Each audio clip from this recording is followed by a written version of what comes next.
Kuyintokozo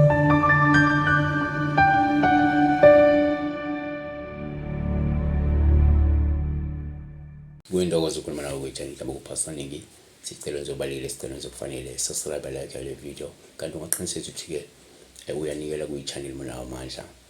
Inamba yami isenze kuphela ukungifonela ngesikhathi esifanele from 9 kuya 5 ntambama. Ungangifoneli ngamasonto ngoba abantu bafuna ngesikhathi sesonto, futhi ungangifoneli ekuseni kakhulu, ungangifoneli ebusuku, ungangisendela SMS, ungangisendela WhatsApp.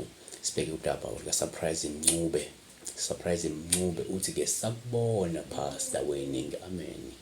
Kutshoni ukuziphupha ongumlungu, ngisiphuphe ngimhlophe okwendlula umlungu. So uthi uphupha la emhlophe okwendlula umlungu.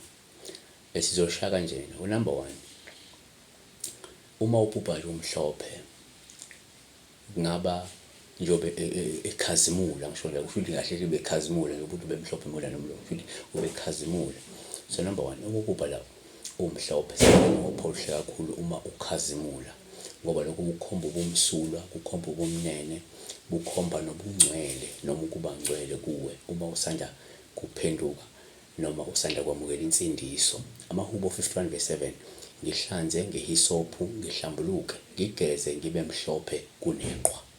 Kanti isambulo 1:14 sithi-ke sona, futhi ikhanda lakhe nezinwele zakhe kumhlophe njengoboya bezimvu, njengeqhwa, namehlo akhe enjengamalangaba omlilo. Kodwa kasithi-ke number 2, kungenzeka futhi uphuphela umhlophe. Sikhale njengophohle kakhulu uma ukhazimula. Lokho kungabe kukhombe ukuthi wena uhlanzekile futhi uhlambulukile uma kungukuthi usanda kwenza inhlambuluko, usanda kuzihlambulula, usanda kugezwa, yabona wena ususamathunzi.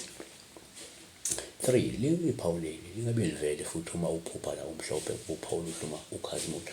Olingabe nje lichaza ukuthi-ke kungenzeka wembelwe isidalwa esihlambulukile, noma-ke kade uyahamba ubuye-ke uhlambulule idalwa-ke, lingabuye livele likhomba lezi idalwa lezi zihlambulukile, yabo, noma-ke wembethwe isidalwa esihlambulukile, noma lesidalwa sakho lesi sihlambulukile, yabo.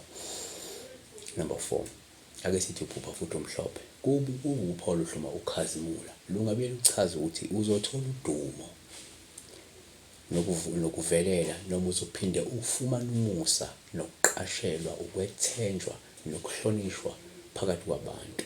Isihlabelo siyihlabelo 5:10, othandiwe wami uyakukhazimula ngoba umhlophe, ubomvu uyabonakala phakathi kwezigidi. Yabona, azivale ngokuthi-ke kodwa kungabe kube into embi lena uma uphupha umhlophe. Singabe sithi nje uphawu olubi uma umhlophe, kodwa umhlophe la lokhu kukhazimulayo. Lokhu kungabe kukhomba ubuthakathaka ozongena kubo, nobuthakathaka obukubambile, noma ungasubanjwa ukugula, noma njengamanje uyagula, yabona, noma kuney'nkinga ubhekene nazo, kunokuphoxeka, kunokudumazeka ongahluke kubona. 2, Amakhosi chapter 5:27, uchoko lukaNahamani luyakunamathela kuwe nasezizalweni zakho kuze phakade. Wayesephuma yena ebusweni bakhe enochoko emhlophe njengeqhwa.